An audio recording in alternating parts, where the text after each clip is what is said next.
அரசியல்ல தனியாக போட்டியிடுவேன் அப்படின்னு சொல்லி 234 தொகுதிகளுக்கும் தனியாகவே வேட்பாளர்களை நிறுத்தி இடையில தமிழக வெற்றிக் கழகம் கூட கூட்டணியா அப்படின்ற கேள்விகள்லாம் எழுந்த நிலையில இல்லை நாங்கள் தனியாகத்தான் பயணிக்க போகிறோம் அப்படின்னு அரசியல் களத்துல பயணித்துக் கொண்டிருக்கக்கூடிய திரு சீமான் அவர்களுக்கு 2025ஆம் ஆண்டு எப்படி இருக்கும் திரு விஜயன்? சீமான் ஐயா அவர்களுக்கு பாத்தீங்கன்னா அவர் எப்பவுமே தனிச்சுதான் நிற்பார்.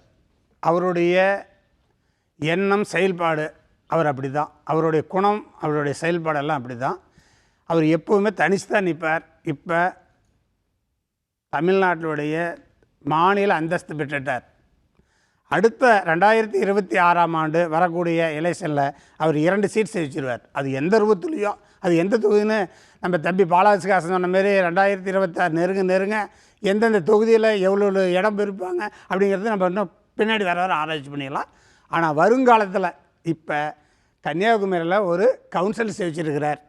அடுத்த 2026 2 எம்எல்ஏ செய்வார்.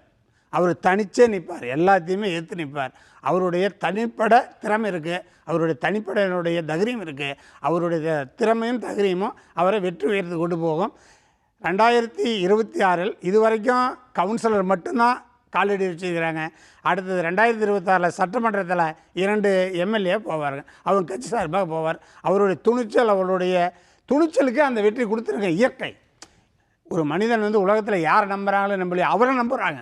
முதல்ல அவங்க நான் இருக்கிறேன்னா என்ன நம்பணும், அது அவர் முழுமையாக அவர் நம்புகிறாரு. அவருடைய தன்னம்பிக்கை இப்போ 2026 கண்டிப்பாக 2 அவருடைய கட்சி எம்எல்ஏ 2 பேர் சட்டமன்றத்தில் போவார்கள். ஆனால் அவர் எப்பவுமே தனியாக தான் நிற்பார், யாரோடையும் சேர்ந்து நிற்க மாட்டார். அவருடைய மனப்பக்குவம் அப்படி. அவருடைய அரசியல் எதிர்காலத்தில் இன்னும் போக போக போக இன்னும் 2024 2 எம்எல்ஏ, 2031 20 எம்எல்ஏ கூட செய்வார்.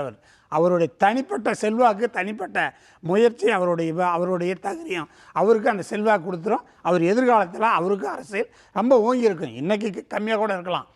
இன்றைக்கி 2024 2 எம்எல்ஏன்னா 2031 20 எம்எல்ஏ கூட போகலாம். அவரே ஒரு மாநிலத்தை நிர்ணயிக்கக்கூடிய திறமை இருக்குது அவர்கிட்ட.